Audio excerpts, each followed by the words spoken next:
Good evening, everyone, and welcome to this evening's SecretToWriting.com Expanding College Opportunity Speaker Series. My name is Stan Lemons, and I will be your host for this evening.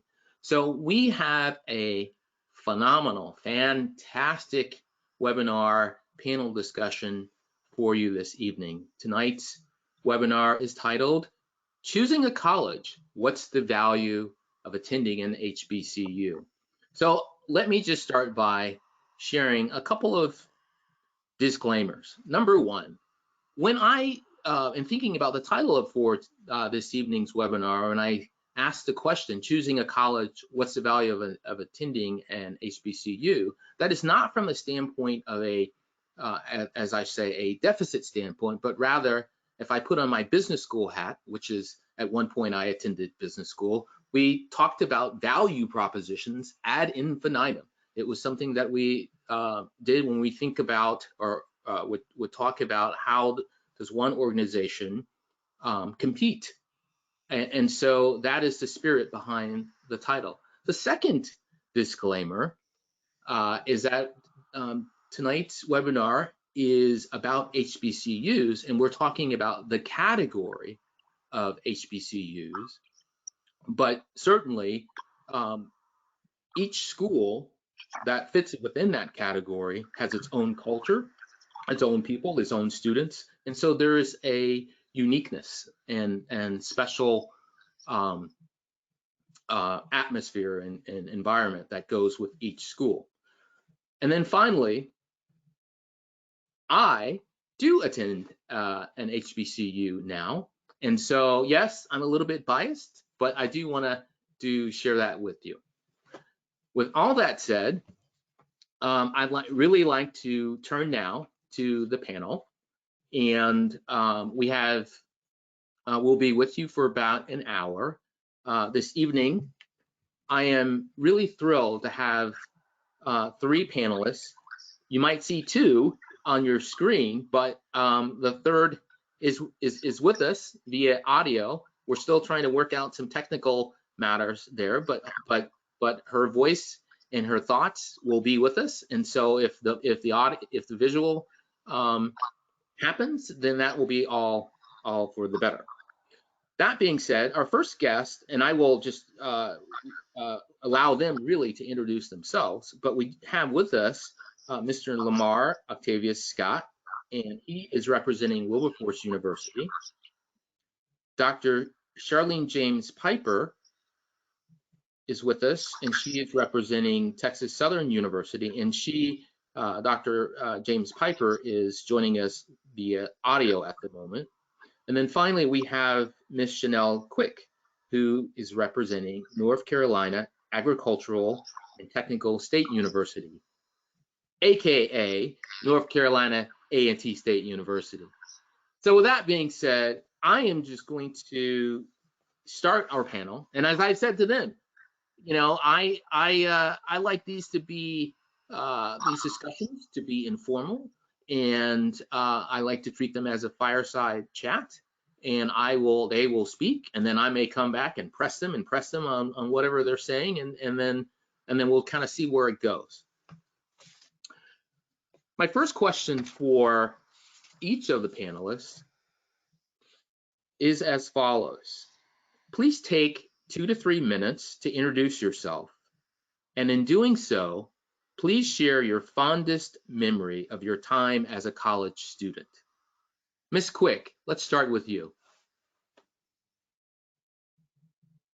Good evening. Thank you so much for the opportunity to be a part of this great panel to speak about the value of HBCUs. My name is Chanel Quick. I'm a proud HBCU graduate. I attended a private HBCU in North Carolina for undergrad, Livingstone College, the home of the Blue Bears, where we are known for being the birthplace of HBCU football. And then I went on to another public HBCU in North Carolina Central University in Durham, North Carolina. to obtain my master's degree. And now I'm currently a PhD student at the North Carolina Agricultural and Technical State University. I also work at North Carolina A&T State University, and I'm currently the Senior Associate Director of Undergraduate Admissions. So I, again, am a lover of all things HBCU. I am an advocate of HBCUs. I'm also a part of the Higher Education Leadership Foundation, where we form together to produce leaders for HBCUs who work at HBCUs and advocate for the students and student success and retention at HBCUs. So the question is, what was my fondest memory at my HBCU? I'm a first generation student. Neither of my parents went to college. So I think I have so many fond memories. I absolutely love all of my experiences at my HBCUs, but one of my fondest memories would be being able to join the honor society at Livingstone College, being able to, it meant so much to me to go to an HBCU and be successful, having professors who pushed me and let me know that there was nothing that was impossible for me. So thank you. Terrific. Thank you for that introduction. I think you have a fan in Mr. Scott there. He was really rooting you on and cheering as you were speaking. So that being said, let me turn the mic over to you, Mr. Scott. Please introduce yourself. Thank you all so much again for the opportunity, for the honor and privilege to talk a little bit more about the competitive nature that our historically black colleges and universities bring to the broader world. Hello, everyone. My name is Lamar Scott, or Lamar Octavius Leon Scott. That's my mom and my dad named me. I'm originally from Gary, Indiana. I went to high school and I ended up going to college in Mississippi. I went to Alcorn State University, where the grass is greener, air is cleaner, and the water is a little bit sweeter. We're an 1890 land grant institution as well, like you were talking about a little bit about NCAT. But I currently work at Wilberforce University, a small liberal arts HBCU, founded in 1856. So we're the first historically black college and university owned and operated by African Americans with a private distinction. So it's been a joy and a privilege to not only be on the public side of things, but also the public side of HBCU land. But my most fondest memory as an undergraduate at Alcorn State University was literally being able to be a part of multiple organizations on campus, being able to help start new organizations on campus, but then kind of ascending to that role of being the first vice president for the Student Government Association. And within that role, I was able to help cultivate a new mindset on campus, but then also being able to help navigate our university to a newer culture and a more broader culture that will help build our university for days to come, and it's still progressively getting better. So yeah. Terrific. Thank you. Dr. James Piper. Hello, everyone. I am so excited to be here. I apologize that my software, my technology has gotten in the way of being able to see your face and you to see mine, because I think faces are important. I will do my best to make my voice dynamic enough to cover my nonverbals that you would be able to see if I was in video, as well as my excitement for having this conversation. I'm the Executive Director for Student Academic Support Services in the first year experience here at the Texas Southern University in Houston, Texas. You'll notice by all of us that, you have to present and talk about your HBCU in a different way. You can't just say, oh, I went here. You have to either start with a the or a comma and, because there's so much pride in what we do, where we've been. And, one of the best things about HBCU graduates is that we all get that. So literally when I was hearing Mr. Scott over there, I was like, oh yeah, I can hear that Alcorn, because I work with Alcorn. I can hear it. Yes, tell us all the details. I'm excited to have this conversation because in my job, I literally work with making sure that all of our first year students who are coming to the institution, whether it's right after admission, they're getting enrolled and they are persisting and progressing to their second year. That means our freshman seminar, first year advising, our retention programming, and then also working on our new pathway to 30 to ensure that those students who don't get to sophomore status have some additional support to get there. We have our tutorial services in my department, as well as other academic support programs to help ensure students are supported, because that's what we do at HBCUs. You don't have to do it alone. You have somebody walking it with you. Looking forward to having this discussion today. One of my fondest memories of my time at college is I think that it allowed me to grow. In college, you get to experience a lot of different things. You make some decisions. Some of those decisions are ones you love. Some of those decisions are one you cannot wait to get away from. But my fondest memories all have to do around kind of pushing myself and trying new things, because it really did help me become a graduate that looked completely different than when I stepped on that campus that first day of my freshman year. I went to an HBCU. I went to TSU to get my doctorate, but my undergraduate institution was actually a private liberal arts university, an all-women's university, so still special serving population. And then I went to Texas State University for my master's here in Texas, which is just a nice old public PWI, and PWI means predominantly white institution.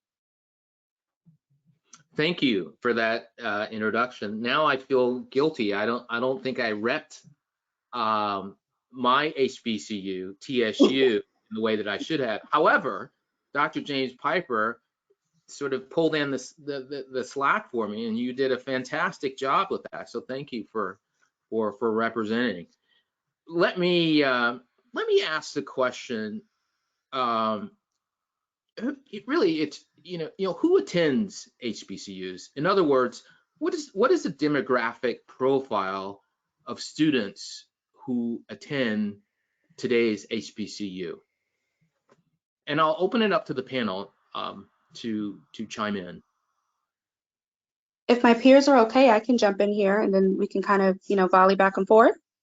This is great. your area. This is your area of influence. I'm going to yield. Thank you, sir. Thank you. What a gentleman. So I love this question because when we talk about the demic profile of students for an HBCU, it's important to recognize the variety of HBCUs out there. So what a student at Texas Southern University, right in the middle of the city, we're serving a certain population, you're looking for a certain experience. Our demographic is going to look completely different than, say, a student who's at Wilberforce or at North Carolina A&T. So for Texas Southern University, although it's an HBCU, we also have a lot of international students. So on our campus, you'll see a lot of people that are also from Africa, India. We do have a lot of Latinx students as well. I think when we talk about the demographic profile of students who are attending HBCUs, we're actually looking at a student who's not just numbers based, somebody who's looking for an experience. So they want that experience of North Carolina A&T, or they want that experience at Wilberforce, whether it's an undergraduate student or a graduate student. But if you look at the numbers for Texas Southern University, we serve an at-risk student, like most of our historically Black colleges or universities do. Many of our students, I believe over 80% of our students are first generation students, which we are very proud of because they're changing their lives and the lives of everyone that comes after them.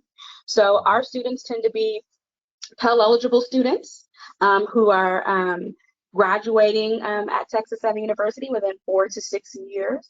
They are seeking degrees right out of college, and we have a lot of dual credit students, so students who come to us and they actually have, almost 30 of their credits done for their freshman year. But again, that may look a little different than North Carolina A&T and Wilberforce, so I will yield the floor back to them. Ms. Quick, what's the demographic profile of students at North Carolina A&T? Yes, so we have a very diverse population of students at A&T. We have international students, just as she stated, international students coming from several different countries. We also have a wide variety of students as far as age is concerned. We have a lot of non-traditional students who are adults, working adults who are returning to school after, raising children and things of that nature. Due to our agricultural program, which of course puts the A in A&T, the animal science program, we do have a lot of different races that choose to attend A&T based upon that particular program. Mm. Mr. Scott? Yeah, so as I stated before in my presentation or presenting of myself, we're a very small liberal arts HBCU in Wilberforce, Ohio. So we're about 15 to 20 minutes from Dayton, about an hour from Cincinnati, and an hour from Columbus, and about 3 hours from Cleveland, Ohio, or Akron, Ohio, which would have, more of a cluster of African Americans population, like Dayton, more specifically. So for us, for our total population of students, most of our more than 90%, 98% of our students are going to be African American students. So we don't have just a rich, diverse student population when it comes to their ethnic background, but when it comes to those students that we actually do have here on campus, students will come from a wide range of places, whether it be California, Indiana, Illinois, as well as Michigan, and even far as Washington State. So we do have a host of different students. So that helps make us diverse when it comes into like the culture, or this melting pot, we would call it. But we don't have any international students currently at this particular time either. So that has a lot to do with our probation has been lifted through HLC, which is the Higher Learning Commission. So we're looking forward to a lot of opportunity, seeing as though our probation has been lifted and now our accreditation is fully restored. So yeah. Very good. Well, I can certainly one point that I gleaned from your comments is that one, there is a lot of diversity at HBCUs, but that how that diversity takes shape is really dependent on the school, and I think it goes back to the point that I was trying to open that I opened up with, and that was that we're talking about the category of HBCUs. However, at the same time, we're really, just like if you're a student is applying to a PWI or any other school, you really have to hone in on the specific institution. That being said, I'd like you all to sort of take a step back. I won't say how many steps back, but take a step back to that time when you were a high school student and you were thinking about college. And with that in mind, I asked the question, what should a student seek in selecting the right college? I'll start with Ms. Quick.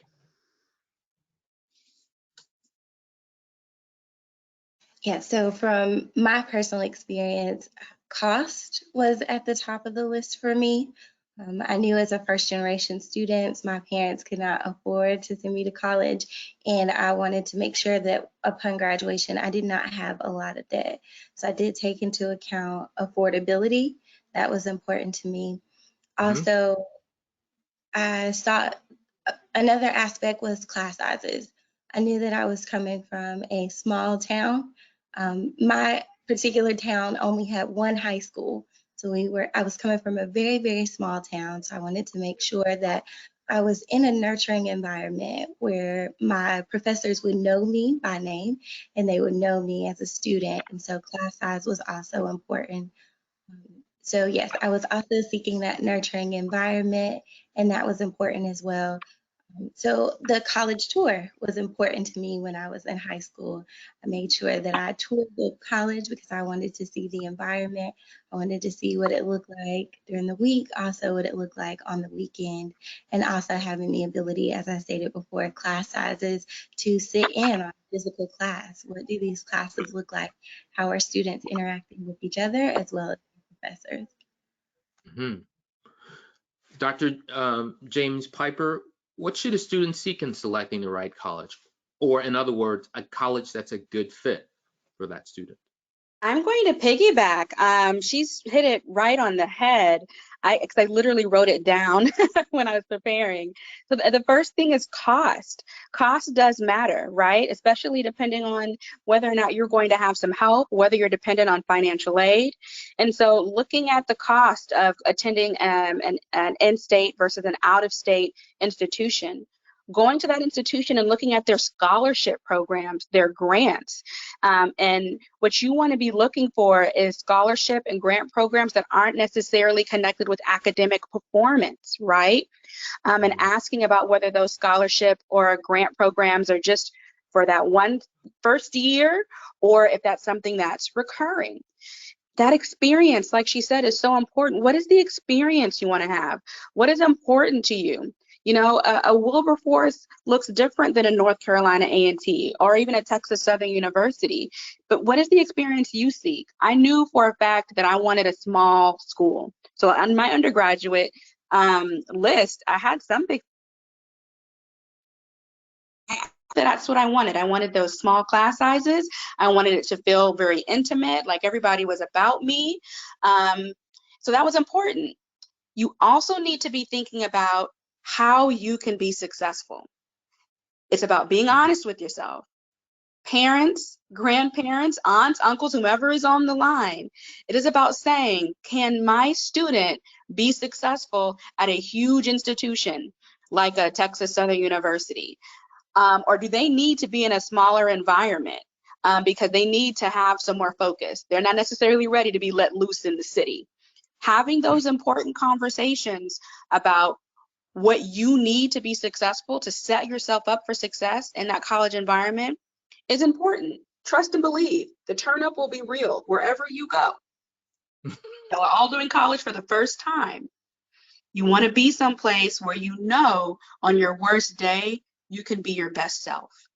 And then last but definitely not least, I would say you should always be thinking about the role college is going to play in your post-collegiate plans when you graduate. So the alumni is important. HBCUs tend to have strong alumni networks. So you're also looking about, you know, how is the college going to set you up for after you graduate, getting into that position or that career track that you're interested in. I do want to piggyback on one thing that you mentioned when you said that you talked about students, where a student can be successful in school. Can you define success in the context of your statement? 5 ways. I love numbers because it helps me stay on track because I ramble, but it also gives you a way to remember. But the first way is academic success. So you're looking at whether or not they have tutorial support because you're doing college for the first time. So even if you're an amazing high school student, you're doing this for the first time. Do they have tutorial support? Do they have other academic supports? She mentioned class sizes. Do they have small class sizes, or am I going to be sitting in a seminar with 300 students? And if I am, can I be successful in that environment? Am I self-directed and aggressive enough to find the support I need amongst 4,000 students as opposed to 150, right? Social success. Some of us get into college environments that are huge and we get overwhelmed. You will find me in my room at all times waiting to get back home because this is too much. This is too much. I literally had a student in my office 2 days ago. Granted, you know, everybody's been online for 2 years. And so this is really a first year for our sophomores as well as our freshmen. And some of the social dynamics are very overwhelming because they haven't had to be connected. And she's ready to go home because she hasn't found her friend group yet. I had to remind her it's only been 3 months. School just started in August. right? Right. Right. Don't be hard on yourself. But in a place like Houston, where a lot of students come to school knowing each other from high school, it can feel like you're left out if you came from out of state. So you're looking at social, you're looking at academic, you're looking at money.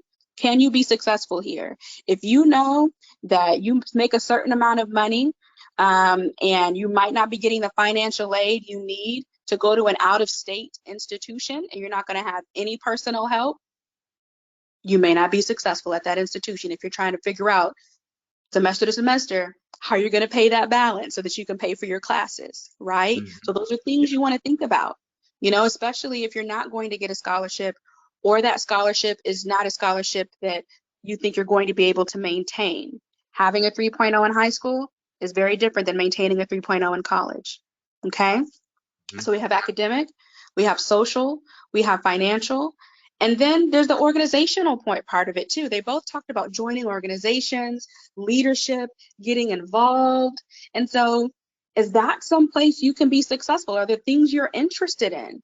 You know, Mr. Scott talked about diversity, but is it an LGBTQ friendly campus if you identify as LGBTQ? Is it a campus that has some diversity if you're not, some people come to an HBCU for the experience, but they're not Black. They're international, like she said, or they're a non-traditional student as well, right? Mhm. And so can you be excellent in an environment where you feel like you're a part of the culture? That's a piece of it. That's a piece of feeling like you're part of the culture. And then last but definitely not least, this is going to sound unscientific, but does it feel like a good fit? Does it feel good? Does it feel right? Are you convincing yourself that you can do this because your mom really wants it? Or you always said you do it, but you're not necessarily there where you want to attend that type of school anymore?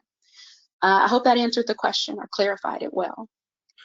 It was terrific, and I think you offered some real nuts and bolts as it relates to factors and things that students should consider, and certainly what success might look like.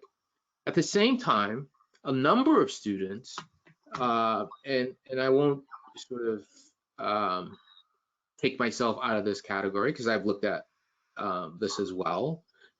Families and students look at the rankings, right? You go to bookstores, you go online, and students are looking at you know, U.S. News and World Report or this and that college ranking or graduate school ranking, whatever the case might be. And so that being said, Mr. Scott, I want to ask you the question: how should families view college rankings that are reported in the media? You know, how does that factor in with all the things that both Ms. Quick and Dr. James Piper have talked about? Yeah, so great question. I'm gonna try to frame it as best as I can, and you know, I'm gonna be looking for backup from the doc and the future doc. So for me, I kind of put it in the framework of athletics. I'm a former student athlete, specifically at Alcorn State, and for myself, one year you could be number one, and the next year you could be number two, and then the following year you could be number six. So I think, you know, they're guiding their guide rights for rankings as it relates to what you're capable or what the university has produced, but it definitely does not um, tell the full story for those who may find themselves at the bottom of the totem pole. These universities who could quote unquote be at the bottom of the totem pole, or let me say it like this, the bottom of the list. Those that are at the bottom of the list may not necessarily have the same resources, or they may not find themselves in the same environment, or have the same opportunities that bigger institutions, or maybe an institution that's more specific to a certain area or to a certain degree set, right? For instance, we talk about 1890 land grant institutions. I mean, you know, they're agribusiness students, or they're students who study within horticulture, or any students who study in veterinary science or veterinary medicine or what have you. These students are going to be more successful in this particular area of life. So this is your expectation based on what you see because of the resources that these universities or these colleges offer. or that they have, or the opportunities that they're connected to. Now, you know, you can talk about a small liberal arts HBCU like Wilberforce itself. We have some named activists, some named violinists, as well as scholars. So, you know, it's more specific to, it goes back to counting the costs that Ms. Quick started off with, and then Doc kind of reiterated. It goes all back to counting the costs, right? Are you willing to pay that cost to be the boss, so to say, as we would all hear, right? And ramble on about. But are you willing to pay that cost? You saying, hey, I want to go to Jackson State to be an engineer, or I want to go to NCAT to be an engineer, but are you willing to pay that cost to graduate from an NCAT or a Jackson State? Or would it just be better for you to go to an Alcorn State, do pre-engineering for 2 or 3 years, and then do the 1 year in some other institution, and you still be an engineer? You know, it's a lot that plays into that. And I think Doc kind of put the nail on the head when it talks about the culture of that environment that helps nurture the student. You know, even Ms. Quick, she talks about how it is that at the university that she was looking for, more specifically, was able to help guide her and give her what she needed based off of the resources that it had for her specifically. Yeah, it had the majors that she needed, but it also had the resources to help her obtain what it is that she was looking for, and help her get the foundation that she needs now, and where she finds herself as a doctoral candidate. So I think, you know, we have to start thinking about it from that perspective. The Browns can win the Super Bowl this year and then have the first round draft pick next year because they won one game. So we have to start to think about it from that perspective.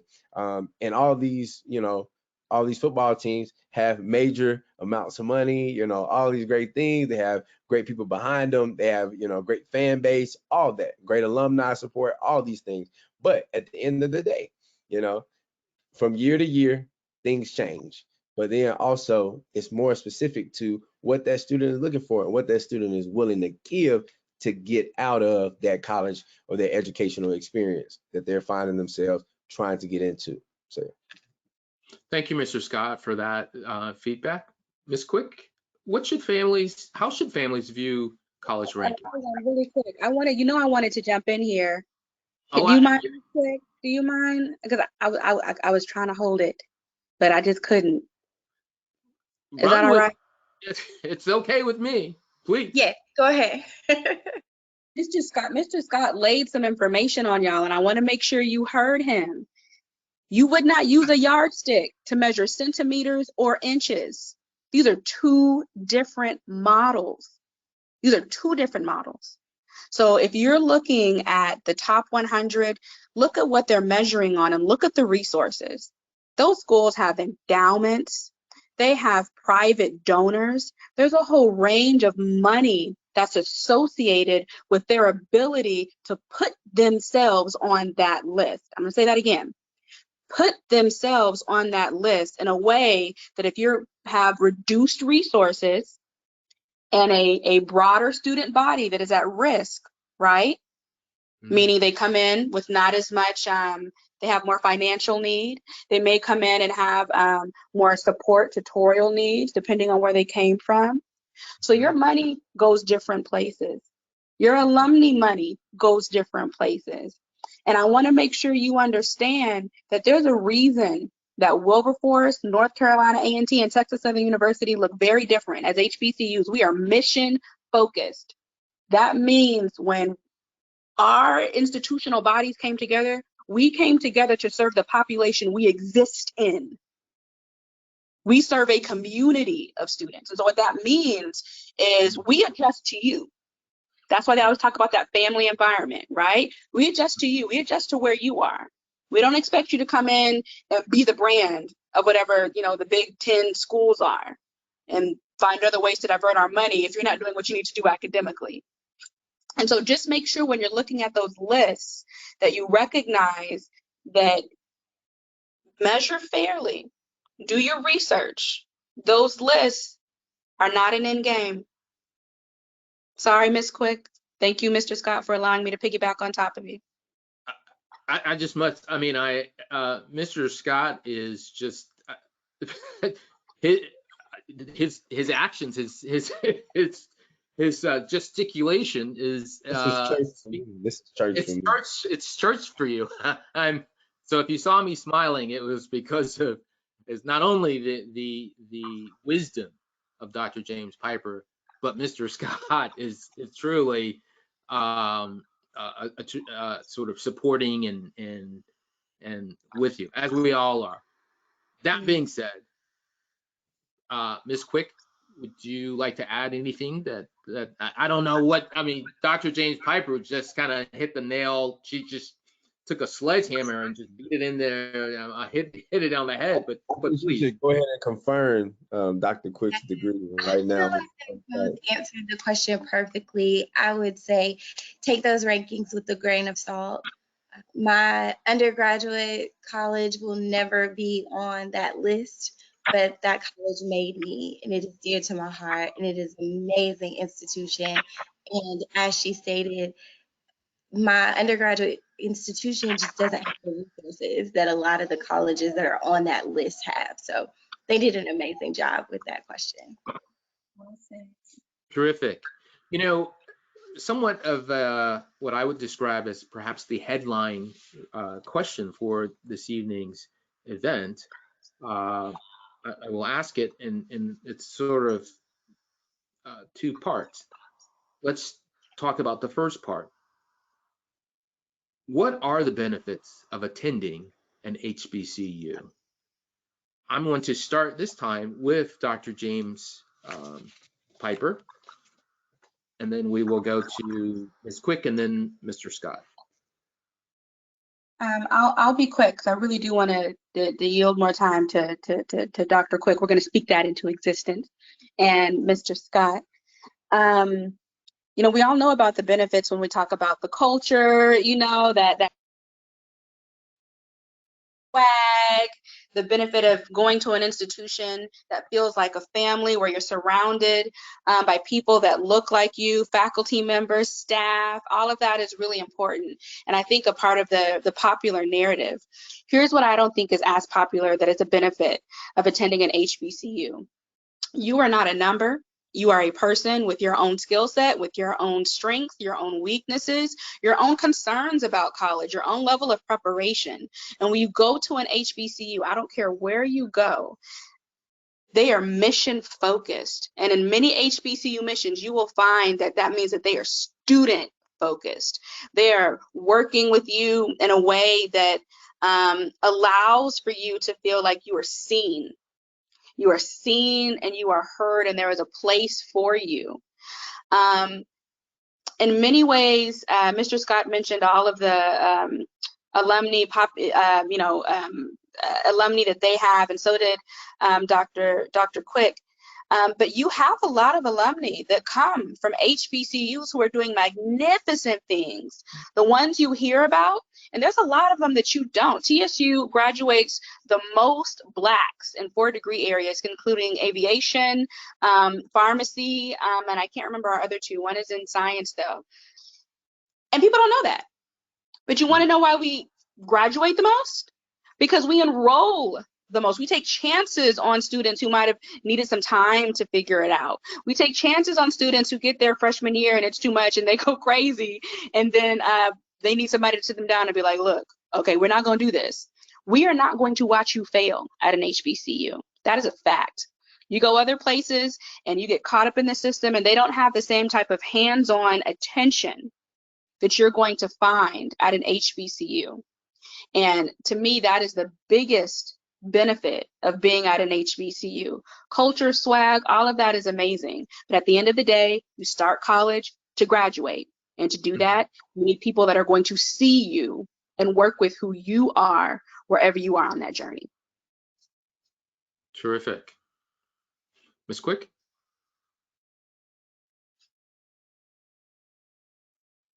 I would say that HBCUs represent, or the benefits of attending an HBCU, this is Black excellence. It's just opportunity. My personal experience, I want to share very quickly my personal experience.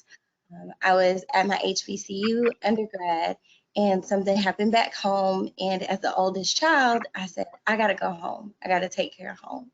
And my academic advisor, who was also my professor, said, absolutely not. Home will be okay. Home will take care of itself. You're going to graduate. You're going to finish your program. And that same academic advisor, the same professor that I had for undergrad, she is now currently assisting me through my dissertation process. So I think it just shows the love and the care and the nurturing that you receive when you're attending an HBCU. As she stated, they're going to push you to excel.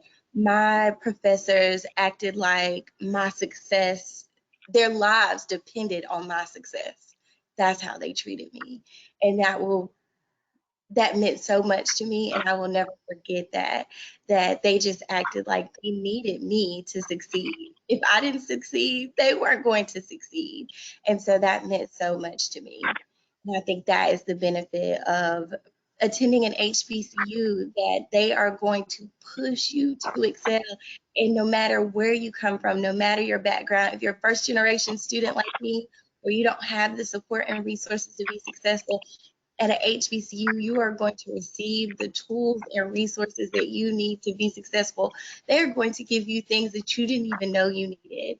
And I feel like HBCUs, I consider them to be the land of opportunities. There's so many, regardless of who you are, your background, they're going to provide you with what you as an individual need.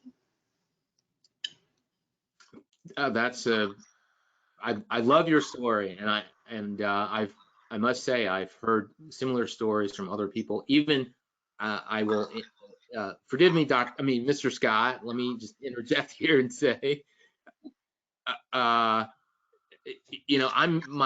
wife went to Bennett College, which is an HBCU, a women's HBCU, and then later Clark Atlanta University, another HBCU.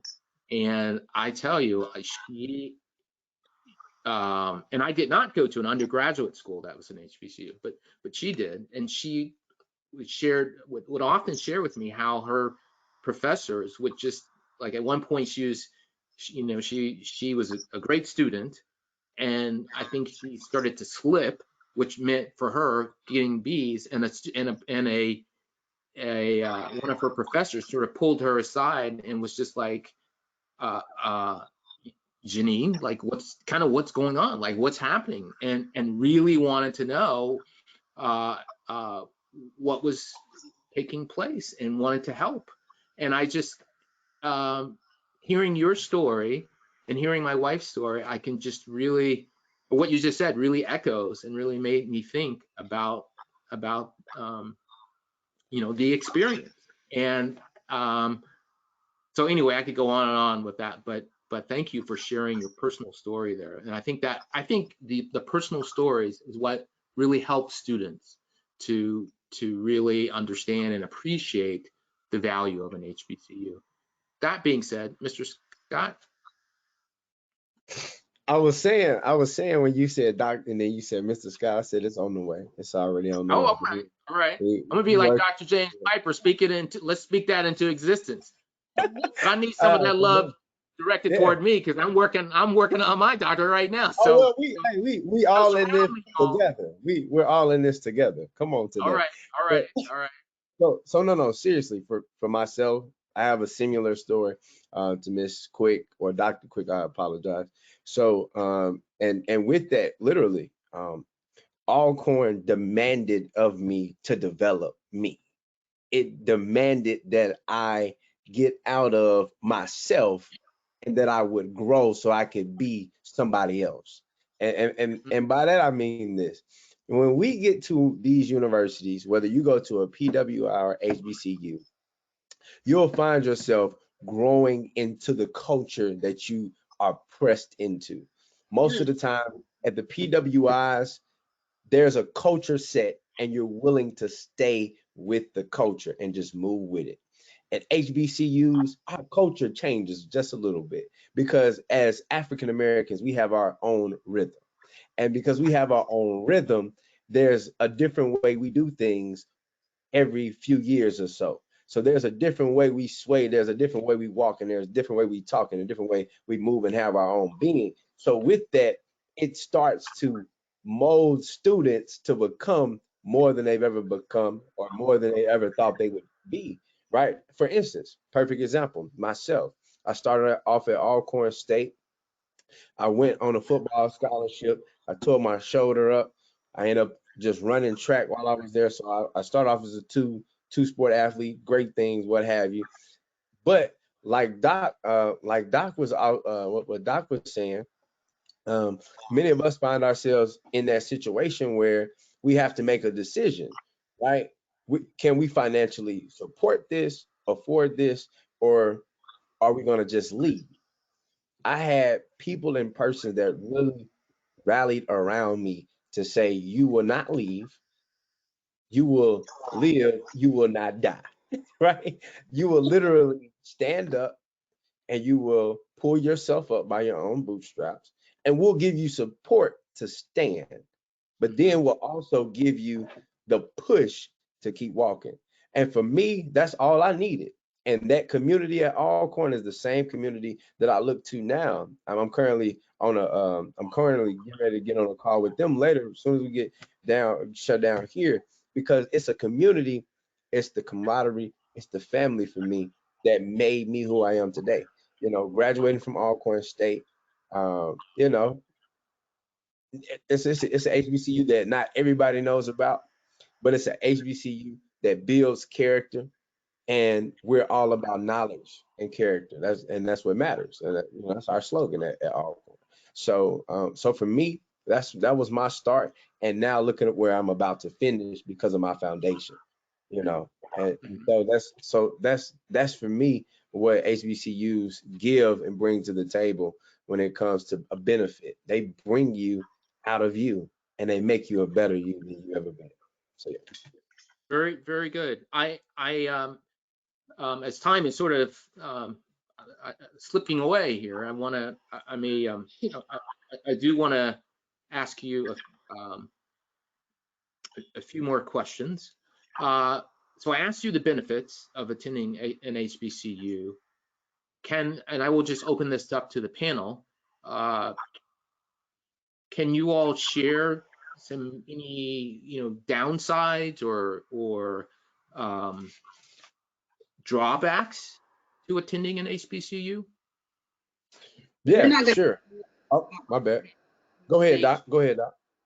Go ahead. I was just being funny. Go ahead. I was going to say he's not going to have me on a recorded session talking about the drawbacks of an HBCU. Well, we so yeah, I'm with you, Doc. I won't really discuss what I would consider drawbacks. I would say these are areas of opportunity for us as historical colleges and universities. But this is also a key indicator for what can possibly take place for those students that will enter into our universities. You know, you talk about alumni support, alumni, or for some universities, maybe alums have a lack of support, or however you want to look at that, however you want to frame that, right?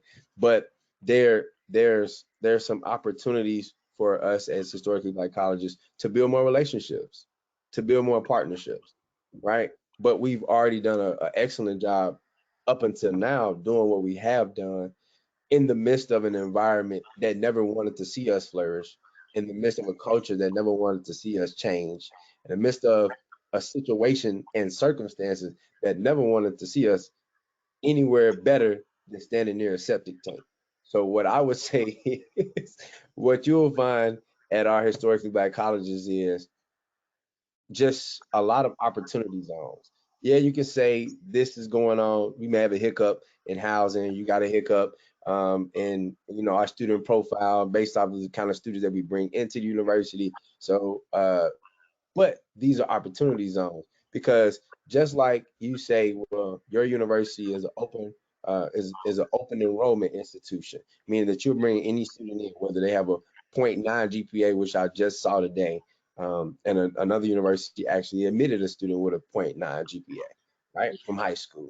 But that student may turn into a student who ends up running a Fortune 500 company in the next 10 to 15 years. That very same student that received the opportunity because we looked at that student as a person could be the very same situation we look at our historically black colleges and universities when we have all these opportunities on, because we only getting better as years come. We only getting better at this particular point. So I don't really see much downward. I see more upward opportunity for us. So that's me. Thank you. Anyone else want to really quickly add to that's a great point, or I points, think I should you say. did perfectly. To be fair, I think a lot of things that are communicated as drawbacks or downsides of HBCUs is because they're using that yardstick to measure inches. And when you come to an HBCU, you're going to get a specific type of experience, but because of who we are, it affects the experience we can give you. Like you said, if you're an open enrollment institution, it means that I get students who have no clue versus students who may have every clue because they're coming because their mom didn't or their dad went.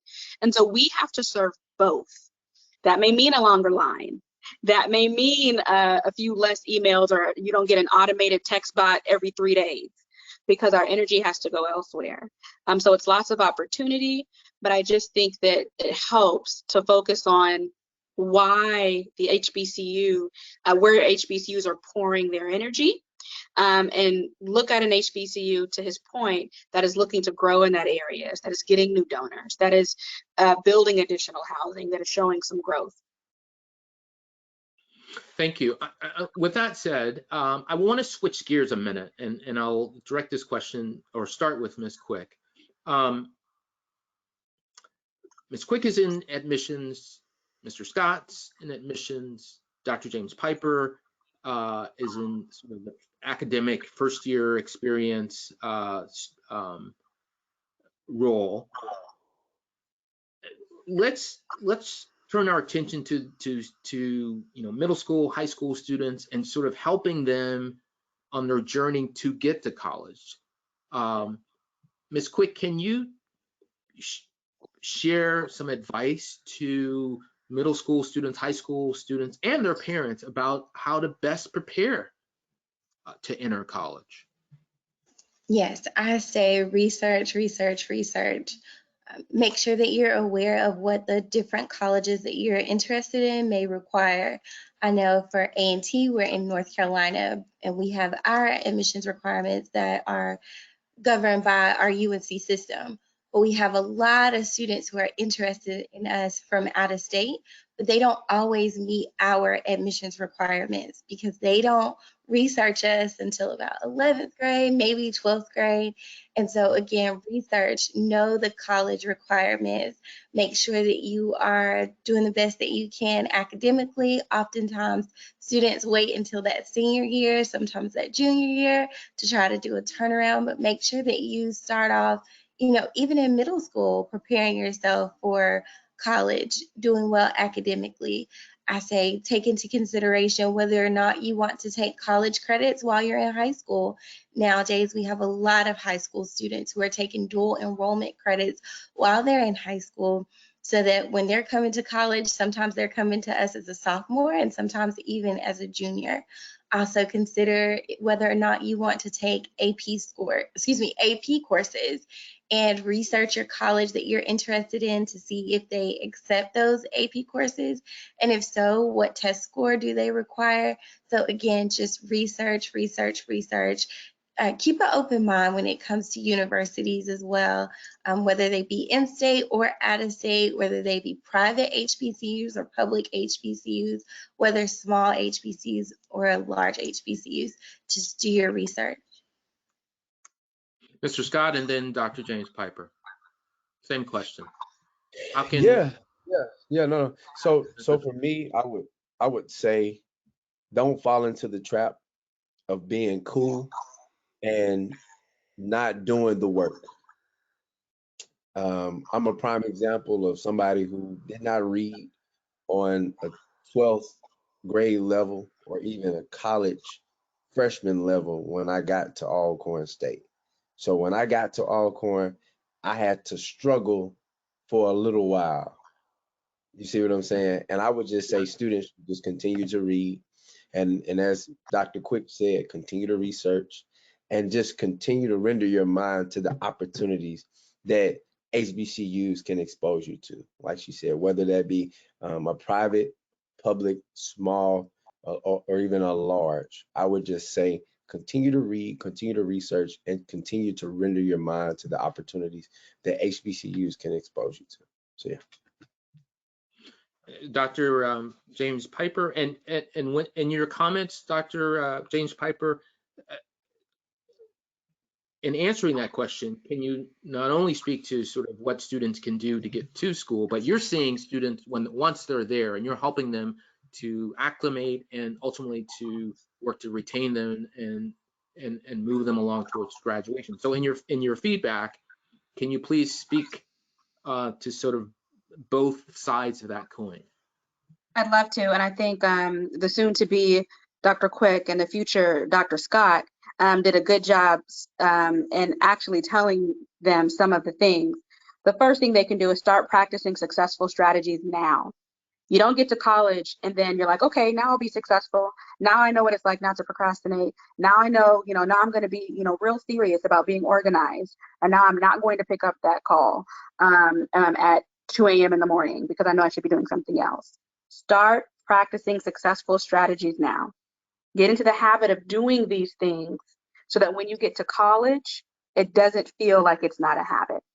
When you start college, it's going to be so much new, it can be overwhelming.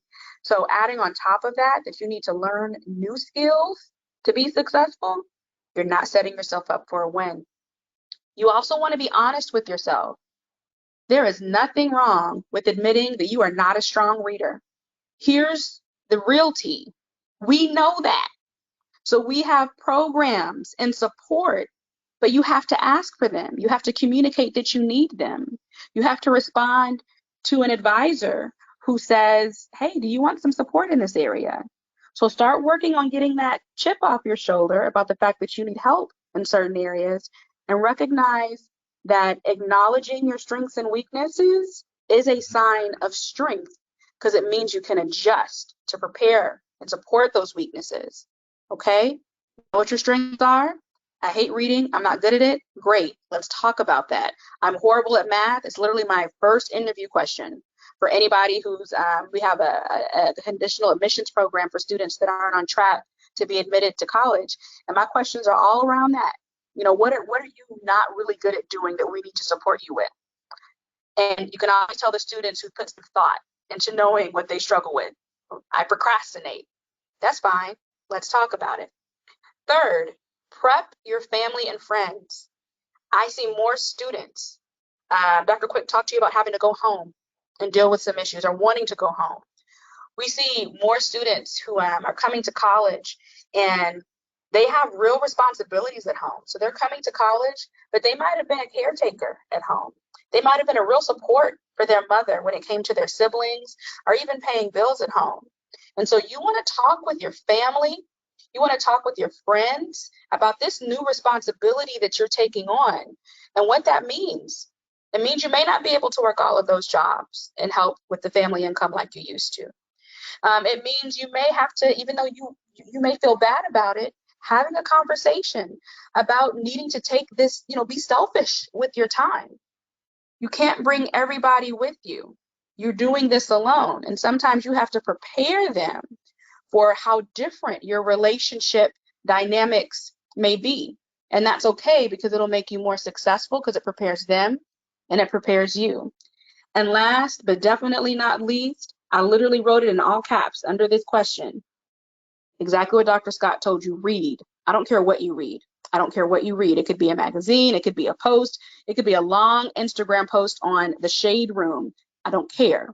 Read.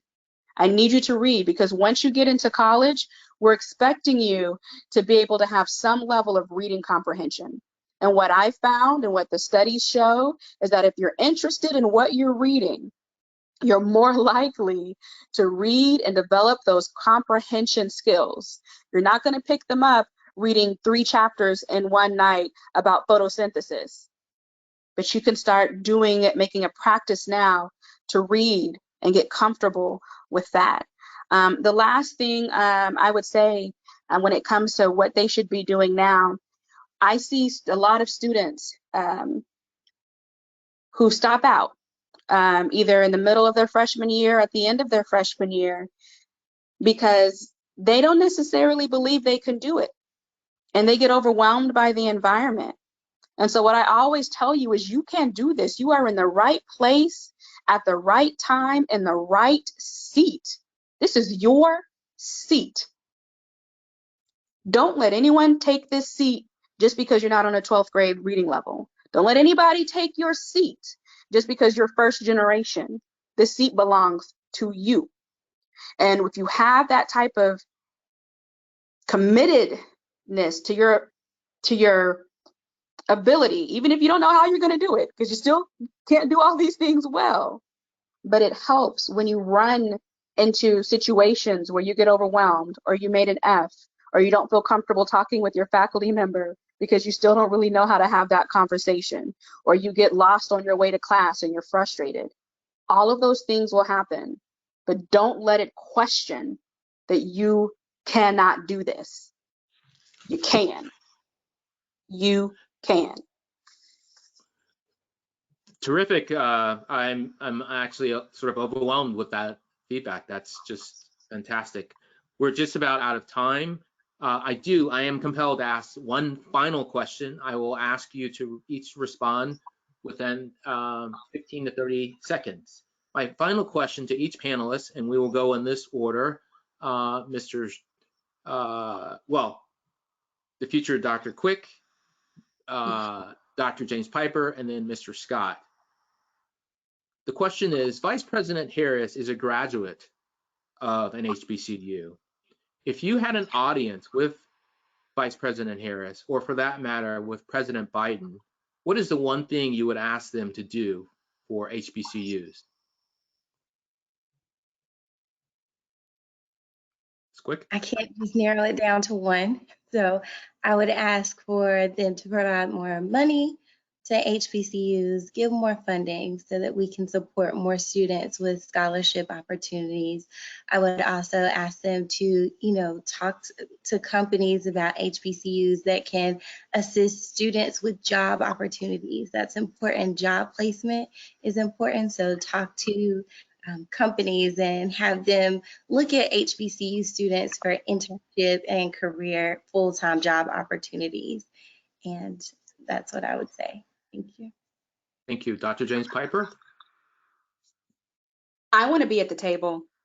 I want to be at the table. Dr. Quick, Dr. Scott, they all talk to you about access and resources, but I don't want to get those resources and then not be at the table to direct where those resources go. So when we're talking about all of the things we need, I want to be at the table where you're deciding who needs what and when they're going to get it. There's not enough of us at the table, so we're always on the receiving end, but we're not on the policy end or the negotiation end. We need to be on the front end because that's where we deserve to be. Thank you. Dr. Lamar Octavia Scott? So I'm not going to be as grand standing as the last two presenters.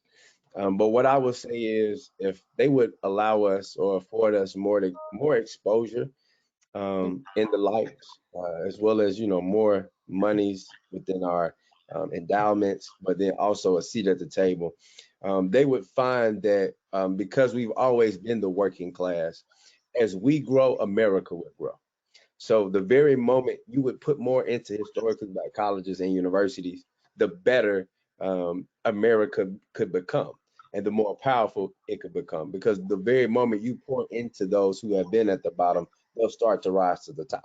And as we would start to rise to the top as a country, blacks would not only become better, but our country as a whole would become better, simply because, like I stated before, we are those who are the overwhelming majority of those that are in the working class. So the very moment we move from the working class to the middle class, and as we can climb up from the middle class to the upper echelons, what have you, and be able to keep our head while we're there, I think that America could be a lot greater at that very moment. Come through, poet Dr. Scott. And with that said, Dr. Scott, Dr. Quick, and Dr. James Piper, it has been truly a pleasure, and I am so thankful and grateful for each of you for taking the time to be with us this evening. I wish that I had an opportunity to speak with you way back when I was a high school student, and to be able to hear all this wisdom and knowledge. So on behalf of the secrettowriting.com, the Expanding College Opportunity Speaker Series, again, I want to thank you. And to our audience, I want to thank you all for taking the time to join us this evening. Please go to our website at thesecrettowriting.com. We have future Expanding College Opportunity speaker series events as we get ready for the upcoming year. I want to wish everyone a happy and safe holiday, and thank you all, and good night.